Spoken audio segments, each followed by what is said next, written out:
When Paul is encouraging the New Testament church about how to deal with others outside the body, perhaps he is recalling his own encounters and the things that he has learned. Good morning. This is Pastor Ernie Lewis of the Blue Point Church in Sisseton, Illinois, with your thoughts for Thursday. He has just given some exhortations about dealing with the weak and the faint-hearted. Maybe some of those attempts are at warning the unruly or upholding the weak had been met with stiff opposition or even caused some evil reactions by those others. So Paul says in 1 Thessalonians 5 and verse 15, "See that no one renders evil for evil to anyone, but always pursue what is good both for yourselves and for all." The idea of rendering evil for evil is often a knee-jerk reaction within us. We feel like we've been wronged or we've been mistreated, and we want to make sure that we render our pound of flesh no matter what kind of harm it may cause. People can be thoughtless in the words that they say to others. Others show their evil ways in causing some hurt, perhaps even in a physical way. But Paul is quick to remind the believer that this is never the best way to deal with hurts or to respond to others and their actions.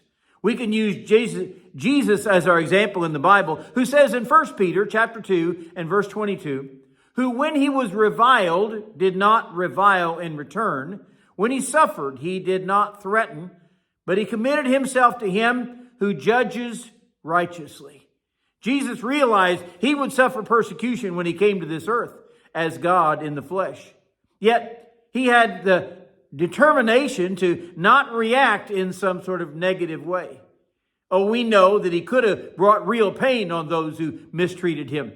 As a matter of fact, his own disciples called for those reactions once when they said, "Would you like for us to rain down fire from heaven upon them because of the way they've mistreated you?" That is how those disciples came to be known as the sons of thunder, somewhat jokingly by the Lord. So how do we react when we have been wronged? Don't render evil for evil. Jesus even said we should love our enemies and pray for those who spitefully use you and persecute you. Then he said, you will be seen as children of your Father in heaven. He says here, always pursue what is good for yourselves. Now that partly means that we need to act or react in a way that is going to give us a good reputation or a good testimony around others, where we'll not have some negative repercussions in our life. If we're going to pursue what is good both for ourselves and for all, it's going to take some restraint when we receive evil treatment. James even says in James chapter 1 that we probably need to pray for wisdom when we're facing those kind of afflictions. And trust in the Lord. He will take care of us and handle all those things that in a way that's pleasing to him. He actually said, "Vengeance is mine. I will repay," says the Lord.